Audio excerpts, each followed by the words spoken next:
Φίλες και φίλοι, καλησπέρα. Μόλις 2-24 ώρα απομένουν μέχρι το άνοιγμα της κάλπης για τις δημοτικές και περιφερειακές εκλογές στη χώρα. Μαζί μας σήμερα είναι ένας εκπρόσωπος αυτών των υποψήφιων στην πρωτεύουσα της Ελλάδας. Είναι υποψήφιος δημοτικός σύμβουλος με την παράταξη του κύριου Χάρη Δούκα, ο κύριος Θανάσης Γούναρης, ο οποίος είναι και στην πολιτική γραμματεία των Πρασίνων, αλλά εκπροσωπεί και το κόμμα των Πειρατών Ελλάδος. Κύριε Γούναρη, καλησπέρα. Καλησπέρα σας. Ευχαριστώ πάρα πολύ για την πρόσκληση. Εμείς για την αποδοχή της. Είχατε μόλις χθες την κεντρική εκδήλωση του κύριου Δούκα στην Αθήνα. Είδαμε αρκετό κόσμο, είναι η αλήθεια. Πώς αποτιμάτε στην παρουσία του κόσμου? Βλέπετε να υπάρχει κάποια ισχυρή ανατροπή, τουλάχιστον να υπάρχουν τα δεδομένα στο Δήμο της Αθήνας? Κοιτάξτε, ο κόσμος όντως μας έχει αγκαλιάσει, έχει αγκαλιάσει την παράταξη, έχει αγκαλιάσει τον κύριο Δούκα. Ειλικρινά, ο κόσμος ήταν πάρα πολύ στες. Δεν περιμένουμε ότι θα έχει τόσο πολύ κόσμο. Δηλαδή, οριακά δεν σταματήσαμε και την Πανεπιστημίου από κάτω. Στα όρια φτάσαμε. Συμπιέστηκε λίγο ο κόσμος, δεν το περιμέναμε. Αλλιώς θα είχαμε πάρει και άδεια, τέλος πάντων, για την εκδήλωση αυτή. Ε, Υπήρχε παλμός, υπήρχε χαρά, υπήρχε διάθεση. Νομίζω ότι στο δεύτερο γύρο θα παιχτεί ένα σκληρό μάτς μεταξύ του κυρίου Δούκα και του κυρίου Μπακογιάννη στην Αθήνα. Είμαι σχεδόν βέβαιος. Από αυτά που βλέπω δηλαδή και τις περιοδίες στις γειτονιές της Αθήνας. Μεγάλη αποδοχή, μεγάλη συμμετοχή του κόσμου. Το μόνο πρόβλημα, το μεγαλύτερο εχθρός μας είναι ο χρόνος, που δεν είχαμε τον κατάλληλο χρόνο για να υποστηρίξουμε, ας πούμε, σε βάθος χρόνου την υποψηφιότητα του κυρίου Δούκα, που είναι πραγματικά αξιόλογη. Για την κατάλληλη προετοιμασία προφανώς και στήριξη όλου του εγχειρήματο. Mm-hmm. Τώρα να ρωτήσω κάτι εσάς. Εσείς ασχοληθήκατε πρώτη φορά με την αυτοδιοίκηση τόσο ενεργά? Ναι, η πραγματικότητα είναι ότι πρώτη φορά ασχολούμαι με την αυτοδιοίκηση τόσο ενεργά, και γιατί ε, έβλεπα ότι κάτι πρέπει να κάνω. Δηλαδή, στην Αθήνα, όσοι κατοικούν και όσοι ζουν στην Αθήνα, όπως και εγώ τόσα χρόνια, μισόν αιώνα τέλος πάντων της ζωής μου στην Αθήνα και παραπάνω, η κατάσταση είναι λίγο πολύ άσχημη. Η Δημοτική Αρχή είναι τελείως αποκομμένη, αποξενωμένη από τους πολίτες και από τα προβλήματα των πολιτών. Θεώρησα λοιπόν ότι έπρεπε σε 4-5 σημεία στα οποία γνωρίζω και μπορώ να βοηθήσω, και έχω όχι μόνο τις γνώσεις, θα έλεγα, αλλά έχω τη θέληση να αλλάξω μερικά πράγματα. Είπα λοιπόν ότι ναι, θα βρω έναν πολιτικό φορέα για την τοπική αυτοδιοίκηση που θα μπορούσε να εκφραστώ μέσα από εκεί. Και αυτός ήταν Αθήνα τώρα και ο κύριος Δούκας. Μου δίνετε μια πάσα τώρα για την επόμενη ερώτηση, αλήθεια είναι.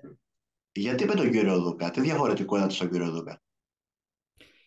Καταρχήν, όταν ανακοινώθηκε και πολύ αργά η υποψηφιότητα, μάλλον εδώ να κάνω μια παρένθεση και να πω ότι μια ομάδα πολιτών στην Αθήνα είχαμε αποφασίσει να κατεβούμε με μια δικιά μας παράταξη αυτόνομη, καθαρά ανθρώπων που νοιαζόμαστε για την πόλη, και όχι τόσο, θα έλεγα, ανθρώπων που έχουν μια άλλη επαφή, ξέρω εγώ, με την κεντρική πολιτική σκηνή.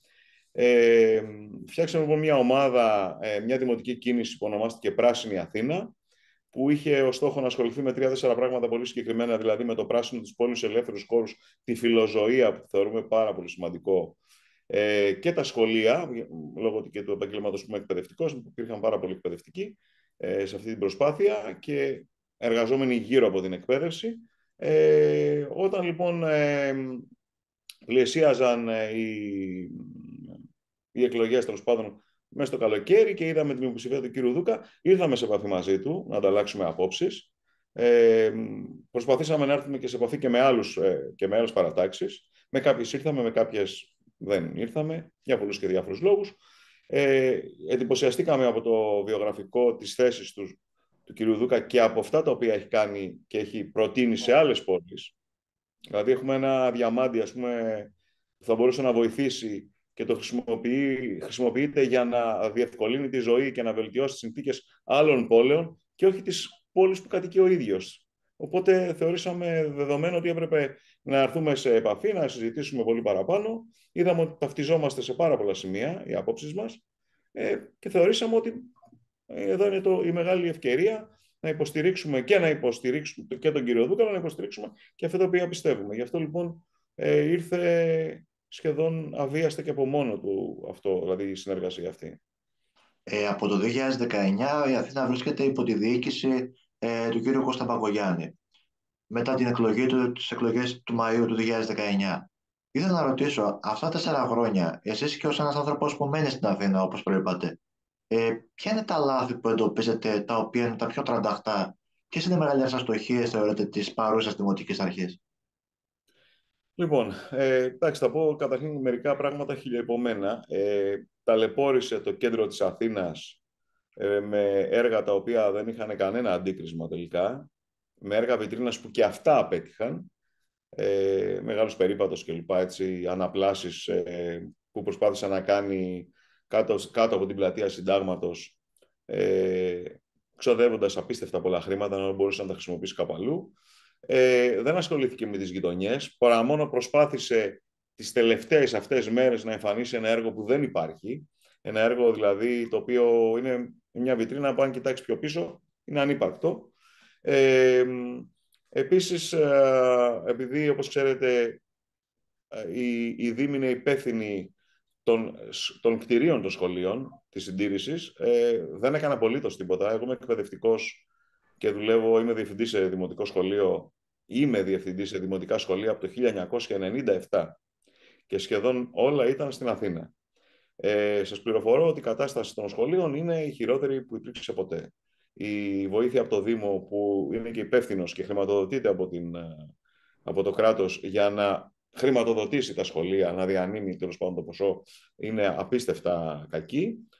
Οπότε, αν βάλουμε και το κομμάτι της φιλοζωίας, που είναι ένας Δήμος ο οποίος, παρότι έχει, δεν ξέρω και εγώ πόσες χιλιάδες αδέσποτα, η αστική πανίδα έχει ένα και μοναδικό αυτοκίνητο για μεταφορά τραυματισμένων ή τέλος πάντων αδέσποτων ζώων προς ένα και μοναδικό κτηνιατρίο συνεργαζόμενο, άσχετα αν τώρα τελευταία είπε ότι δημιουργήθηκε ένα δημοτικό κτηνιατρίο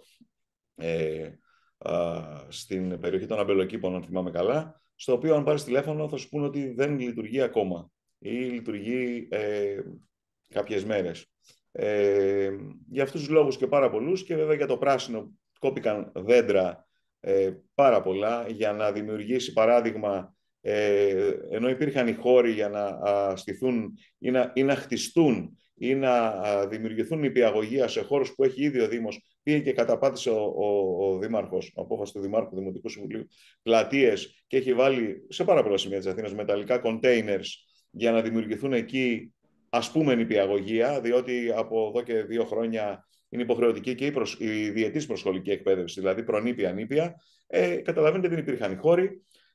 Ξόδεψε λοιπόν πάρα πολλά χρήματα σε έργα τα οποία είτε ήθελε να τα ξοδέψει για να χρηματοδοτήσει εργολάβους γνωστούς και φίλους, δεν μπορώ να το αποδείξω, πολύ πιθανό να συμβαίνει και αυτό, ή ήταν τελείως άστοχες ενέργειες, πιστεύοντας ότι είναι δήμαρχος, ξέρω εγώ, μιας άλλης χώρας, μιας άλλης πόλης, που έχει λύσει όλα τα απλά της προβλήματα και τώρα πάμε να φτιάξουμε και τη βιτρίνα. Προσπαθεί να κάνει την Αθήνα μια πόλη τουριστικού προορισμού. Δεν είναι κακό αυτό, αλλά υπάρχουν και οι πολίτες οι οποίοι ζουν εδώ και θα πρέπει να έχουν και αυτοί έναν λόγο στο πώς θέλουν να είναι η γειτονιά τους, στο πώς θέλουν να είναι η ζωή τους, στο πού θα ξοδευτούν τα χρήματά τους, τα οποία προέρχονται από δημοτικά τέλη και δημοτικούς φόρους. Λοιπόν, όλα αυτά λοιπόν δεν υπήρχαν στην διοίκηση του κ. Μπακογιάννη. Όχι πως πριν ήταν όλα ρόδινα, αλλά δεν υπήρχαν απλά καθόλου. Με αποτέλεσμα να έπρεπε να κάνουμε κάτι. Οπότε νομίζω ότι για αυτόν τον λόγο βρισκόμαστε εδώ σήμερα. Άρα να υποθέσω ότι αν και εφόσον εκλεγείτε, μια ατζέντα περισσότερο οικολογική και που θα αφορά ζητήματα της καθημερινότητας θα είναι αρκετά ψηλά στη δική σας προσωπική, έτσι, παρουσία σε ένα δημοτικό συμβούλιο, σωστά? Ακριβώς. Εγώ το έχω ξεκαθαρίσει και με τους ανθρώπους που με στηρίζουν, και είναι αρκετοί πιστεύω, αλλά και στον κύριο Δούκα, αλλά και στους υπόλοιπους υποψηφίους μου, ότι εγώ θέλω να ασχοληθώ με 3-4 πολύ συγκεκριμένα πράγματα. Πρώτον, με τα σχολεία, στα οποία εργάζομαι, κοντεύω τα 40 χρόνια και πονάω, ας πούμε, την εκπαίδευση. Το κτηριακό, λοιπόν, που είναι πάρα πολύ σημαντικό και την ευθύνη την έχει ο Δήμος, και όχι μόνο το κτηριακό, της χρηματοδότησης, της συντήρησης, του εξοπλισμού. Ένα λοιπόν είναι τα σχολεία. Το δεύτερο είναι πολύ σημαντικό για μένα, είναι η φιλοζωία. Υπάρχουν αδέσποτα στην Αθήνα πάρα πολλά, στα οποία και εθελοντές που ασχολούνται, που από το Δήμο δεν έχουν καμία στήριξη και καμία υποστήριξη. Το τρίτο κομμάτι είναι πάρκα, πλατείες, ελεύθεροι χώροι που έχει καταπατήσει ο Δήμος για να τους χρησιμοποιήσει για διάφορους άλλους λόγους ή τους έχει δώσει ιδιωτικές εταιρείες με στόχο προφανώς κάποιο κέρδος, όπως παραδείγματος χάρη εδώ στη γειτονιά μας, το πάρκο Δρακόπουλου, που ενώ ήταν μια χαρά πάρκο, ο κόσμος πήγαινε, μάλιστα είχαμε και το Σαββατοκύριακο, γινόντουσαν και, να το πω έτσι, σαν παζάρι προϊόντων από άλλες περιοχές της χώρας, χωρίς μεσάζοντες κτλ. Το έχει κλείσει, υπάρχει αστυνομία που φυλάει το χώρο και γίνονται έργα. Κόβουν δέντρα, έχω μάλιστα ανεβάσει κάπου και βίντεο που το έχω τραβήξει, κόβουν δέντρα και φυτεύουν θάμνους. Θέλουν να αλλάξουν δηλαδή τη μορφή του συγκεκριμένου πάρκου, αλλά και όχι μόνο αυτού. Αυτό λοιπόν, ελεύθερη χώρη και πράσινο της πόλης, δέντρα κτλ. Νομίζω ότι είναι τα 4 πράγματα με τα οποία θέλω να ασχοληθώ. Για τα υπόλοιπα, σαφώς και θα έχω άποψη, αλλά τα 4 πράγματα στα οποία θέλω να διερευνήσω και να βοηθήσω όσο μπορώ την πόλη μου και τους συμπολίτες μου είναι αυτά που σας είπα πριν. Επειδή πραγματικά δυστυχώς ο χρόνος που μας δίνει το Zoom είναι κάπως περιορισμένος, θα ήθελα κλείνοντας να μου πείτε έτσι το δικό σας μήνυμα σε κάποιους ανθρώπους νεότερους, οι οποίοι ενδεχομένως να έχουν στο μυαλό να επιλέξουν την αποχή αντί να πάνε να ψηφίσουν. Τι θα λέγατε σε αυτά τα νέα παιδιά? Είστε και ως εκπαιδευτικός.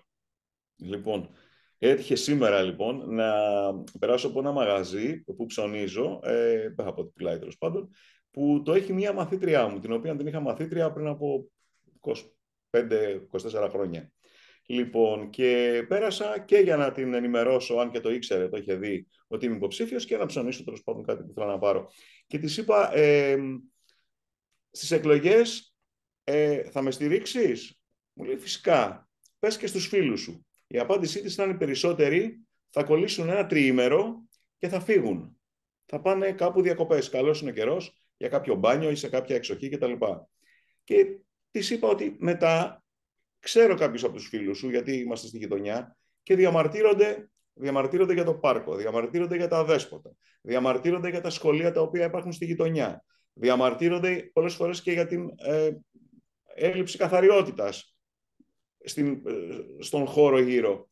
Τώρα που είναι η κρίσιμη στιγμή και θα πρέπει να αποφασίσουμε ποιος θα συνεχίσει, ποια δημοτική αρχή θα συνεχίσει την διαχείριση του Δήμου, θα πάμε τριήμερο διακοπές. Και μου λέει, έχετε δίκιο. Ωραία. Αυτό είναι το μήνυμα λοιπόν, ότι σε αυτές τις εκλογές, επειδή ξέρουμε ποια είναι η κατάσταση που θα αντιμετωπίσουμε και τα επόμενα χρόνια με τον κύριο Πακογιάννη, πρέπει όλοι και κυρίως οι νέοι, οι οποίοι βρίσκουν μια ευκαιρία να ξεκλέψουν 2-3 μέρες, να πάνε να ξεκουραστούν, να διασκεδάσουν, να ψηφίσουν, γιατί αυτό θα μας ακολουθεί 5 χρόνια. Η Αθήνα δεν έχει άλλο χρόνο. Πρέπει να αλλάξει και η στιγμή είναι τώρα. Και με αυτό το μήνυμα να κλείσουμε την κουβέντα μας. Σας ευχαριστώ πάρα πολύ που τα είπαμε. Θα ευχηθώ καλή επιτυχία. Σας ευχαριστώ πάρα πολύ. Και σας ευχαριστώ πάντα για την υποστήριξή σας. Τα είστε καλά και θα τα πούμε και μετά τις εκλογές, εννοείται. Βεβαίως. Όποτε